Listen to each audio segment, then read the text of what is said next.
Hi guys, I'm Peggy from the Witch's Garden, trying to grow a cut flower garden here on my allotment in Kanagawa Prefecture, Japan. Thanks for checking out my channel. So you may have noticed we're not actually at the allotment today, we're in my garden, and that's because there's not much to do on the allotment right now. It's coming to the end of the season, so today we are going to be planting up my ranunculus bulbs. So I thought I would let you watch me do that. So step one, watch the Floret Fall mini course and learn how to plant ranunculus bulbs. If any of you guys haven't checked this out, you should know that Floret is a great flower farm based over in Washington State in America, and they are a really good resource for anyone that's just learning. Tennis court next door, that's what you're hearing. For anyone that's just learning about flower growing, they have a couple of books that can help you, but they also regularly put out mini courses. I did the spring mini course, which taught me all about how to pinch my flowers, which to pinch and what that does, how to help them.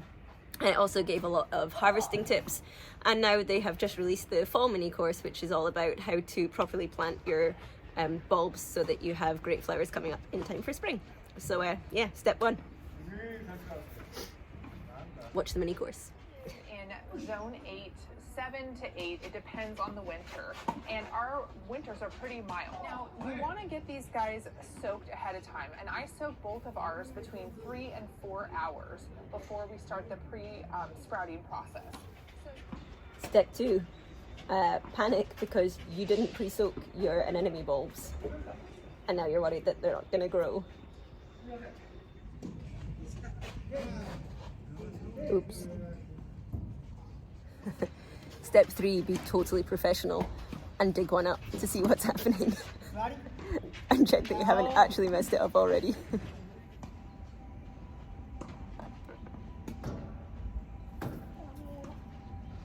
It's okay. It's okay. That's all What covered up. happened? Always want to make sure that you've got Did your you label press on Mommy's there, so I can buttons? set that aside, and now we'll do the Renux. You're learning Now, how to do the Renux are a little flowers. bit more tricky. They're a little bit more tender, and they're also It has been raining here for the last 2 weeks, so I'm guessing that has pre-soaked the bulbs for me enough that they're growing fine. So panic over, I think that's okay. There's some very enthusiastic old guys playing tennis behind me. Okay, so I watched my Floret video, I know what I'm doing. Now, I usually buy my seeds online. I feel like the seeds that you can buy in Japan are really, really limited in your varieties. They have really nice flowers, but they tend to be a very limited variety of what you can get. And they tend to be ones that are the dwarf size of things. Now, most people here don't have huge big gardens, they're growing in pots, and so they like the dwarf varieties of things, and so that's what the shops are selling.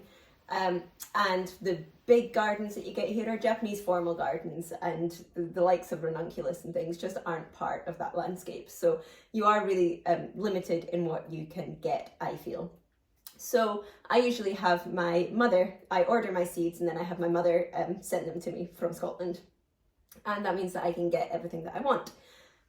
With my dahlia and anemone and ranunculus, however, I can't do that. You're not allowed to import bulbs and corms into Japan. It's just not allowed.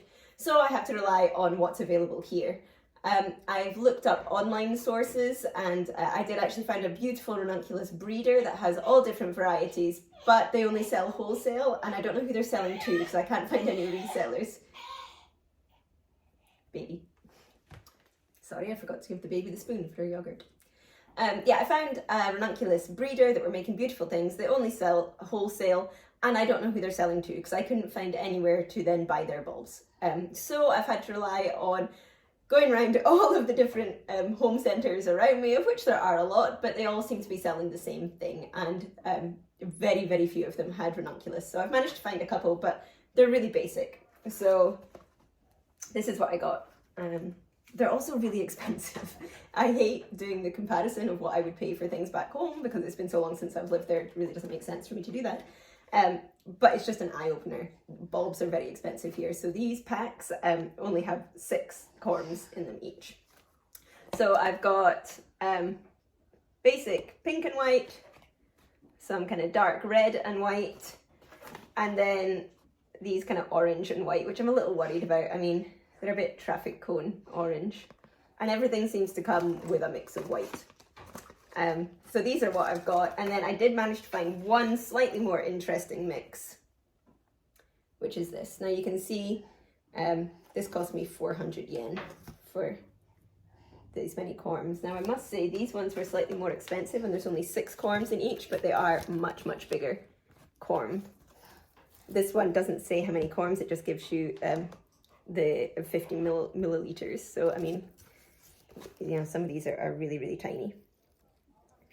And obviously you're going to get bigger, healthier flowers off bigger, healthier corms. So wait and see. But yeah, these ones are a little bit more interesting, a bit more of a nice variety and mix. So these are what I've got. So I'm going to go ahead and do as Florette taught me and pre-soak these.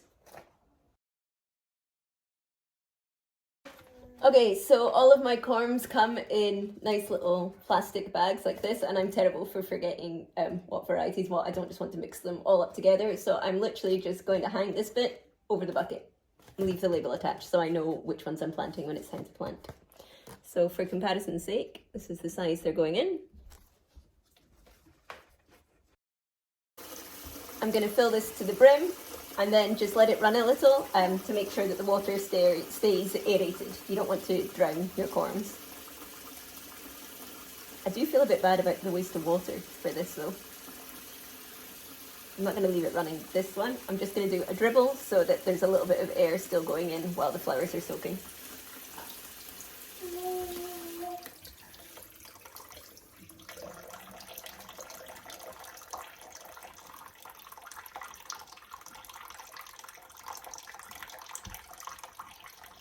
I want to say I'll leave it like that, but I imagine that sound is going to get really annoying because I have to leave this on for like 2 hours.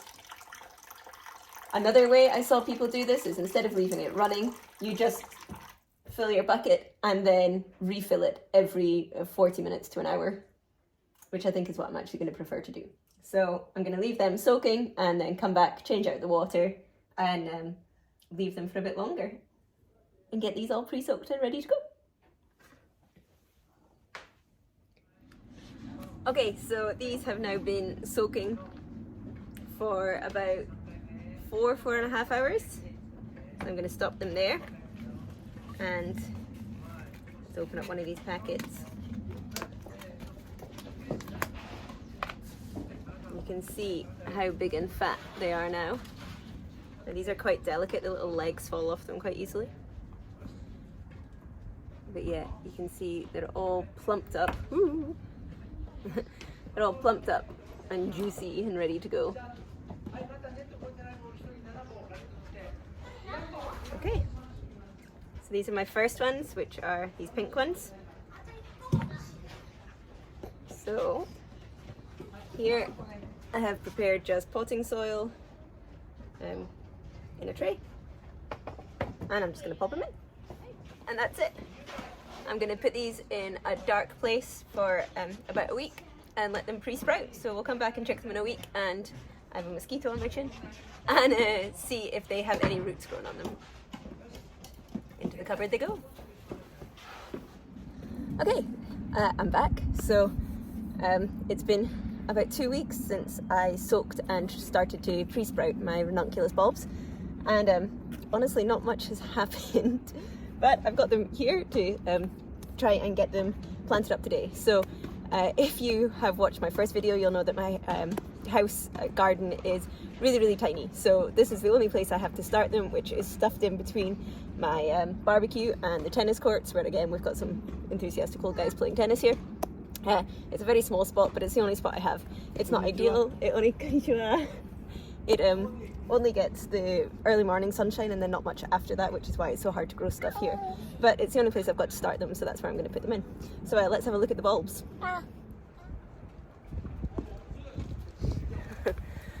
Okay, I'm not going to lie, I'm a little disappointed. So in the Florette mini course video that I watched, her ones came out and they were full of really nice white roots, and mine are not looking like that. I mean, they've put on some roots, you can see they're starting to, but there's very little going on there.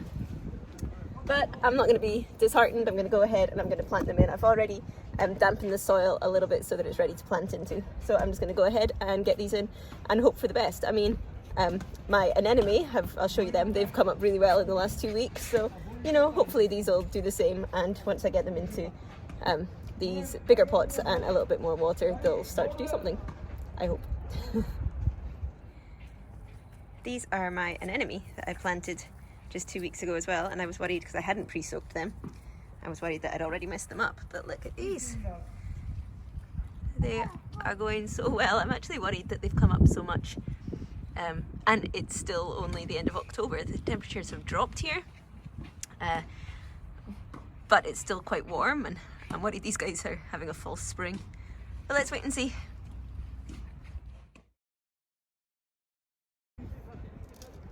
Well, that's a good one. Look at him. That's what I wanted.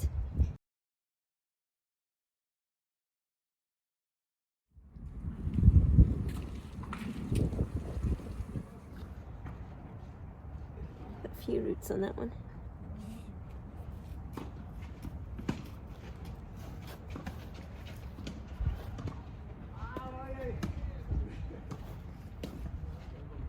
I mean, that hardly has any roots on it, but it's starting to put up shoots already. It's a good sign. Okay, I have very muddy hands. That is them all tucked in cozy for the winter, so I guess we just leave them and hope for the best. Okay, so that's me got pretty much everything that I wanted spring bulb wise in and planted. The only thing I've still got is some tulips that I went out and bought. Now, for anyone that's not watched before this, I do have an allotment here in Japan, but the allotments are given out on 4-year terms. I only got mine because somebody had left theirs early, so I got into it last June, but it means that we do have to have it cleared out, and then I might not get it back. They do it on a literally pick names out of a hat system, so if nobody else wants my plot, that's great, I get it back. If not, it's just luck. So I can't actually put anything into the garden that would be flowering in spring because I might not have it in spring. So that's why I'm starting all of this stuff at home. The only other piece of land I have in my own garden is this tiny little strip that I'm sitting on. As you can see, I tried to grow some squash in it and that didn't work. But basil is doing really well and smells lovely. But I've tried to put some swede, I put some beetroot and some lettuce and things in here, but they really didn't do very well at all. But it's because this is a new build and it's the typical problem of just it's rubbish soil. It's really, really bad soil. It's got no nutrition in it. Nobody's been looking after it. I mean, it's still got bits of builder's junk in it. But my next video is I'm going to show you what I'm going to be trying to do with the soil, the problems that I'm having with it, and how I'm going to fix that. But that's what I'll talk about next week or the week after. So if you've made it this far, thank you for following along, and if you want to see if we actually get any flowers out of all of these bulbs, then remember to hit the subscribe button below, and I will see you next week. Bye. Take it. Say bye. Bye. Bye. Good girl.